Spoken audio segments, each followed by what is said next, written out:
बिबट्याच्या हल्ल्यामध्ये बळी जाण्याची या ठिकाणी शक्यता निर्माण झालेली आहे. फोटो काढला ना? हो. पट्टे घालून द्या ना आपले आपले.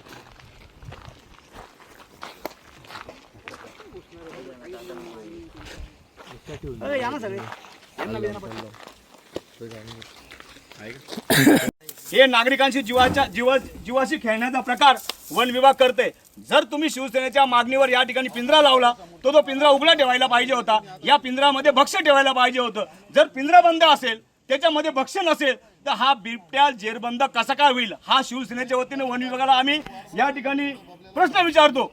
ज्या कोणी कर्मचाऱ्यांनी अधिकाऱ्यांनी हा सगळा खोडसाळपणा केला असेल, नागरिकांच्या जीवाशी खेळत असेल, त्यांना तात्काळ या ठिकाणी निलंबित केलं पाहिजे अशी मागणी आम्ही आज शिवसेनेच्या वतीने या ठिकाणी करतो आहे. या ठिकाणी गेल्या 4 दिवसापूर्वी या 500 क्वार्टरमध्ये जी शासकीय वसाहत आहे या ठिकाणी बिबट्या आढळला होता. शिवसेना ती बातमी कळाल्यानंतर आम्ही लागलीच फॉरेस्ट ऑफिसला वन विभागाच्या कार्यालयामध्ये आंदोलन केलं आणि त्यांना आम्ही मागणी केली होती की या ठिकाणी तुम्ही ड्रोन कॅमेरा बसवा, तुमचे कॅमेरे लावा आणि त्या ठिकाणी पिंजरे लावा. आमच्या शिवसेनेच्या मागणीनंतर त्यांनी या ठिकाणी पिंजरे लावले, परंतु हे पिंजरे लावत असताना त्यांनी प्रशासनाने पूर्ण नागरिकांची आणि शिवसेनेची या ठिकाणी फसवणूक केलेली आहे. हा जो पिंजरा आहे हा पत्रकार बंधूंना आपण तुम्ही बघत असाल की हा पिंजरा या ठिकाणी बंद करून ठेवलेला आहे. हा बघा हा पिंजरा बंद आहे. या पिंजऱ्यामध्ये हा बघा हा पिंजरा या ठिकाणी ठेवण्यात आलेला आहे. हा पिंजरा बघा, हा पिंजरा बंद आहे.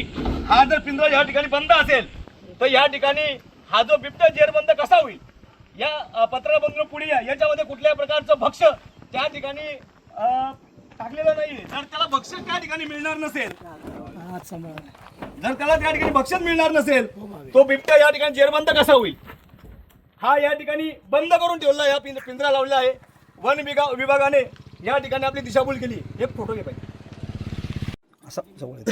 शनिवारी साखरी रोडला 500 क्वार्टर या ठिकाणी शासकीय कर्मचाऱ्यांची वसाहत आहे आणि या वसाहतीमध्ये बिबट्याचा मुक्त संचार काही नागरिकांनी या ठिकाणी मोबाईलमध्ये कैद केला आणि त्याच्यानंतर आम्हाला ती बातमी कळाल्यानंतर आम्ही सोमवारी वन विभागाच्या अधिकाऱ्यांना त्या ठिकाणी निवेदन दिलं आणि सांगितलं की या परिसरामध्ये तुम्ही कॅमेरे लावा, ड्रोन कॅमेऱ्याने त्याची तपासणी करा आणि पिंजरे लावून त्या ठिकाणी त्या पिंजऱ्यामध्ये भक्ष्य ठेवून तो बिबट्या आपल्याला जेरबंद कसा करता येईल त्या ठिकाणी प्रयत्न करा. आमच्या मागणीनुसार, शिवसेनेच्या मागणीनुसार त्या ठिकाणी प्रशासनाने पिंजरे लावले, परंतु पिंजरे लावत असताना अत्यंत गलथान कारभार या ठिकाणी शिवसेनेच्या वतीने उघडणीस आलेला आहे. आपण हे पिंजरे बघत असाल, हा पिंजरा या ठिकाणी बंद अवस्थेमध्ये आहे.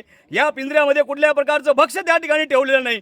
जर त्यांनी पिंजरा बंद ठेवला, त्याच्यामध्ये भक्ष्य ठेवलं नाही तर हा बिबट्या कशा प्रकारे इथं जेरबंद होऊ शकतो. हा वन विभागाचा गलथान कारभार या ठिकाणी उघडकीस आलेला आहे.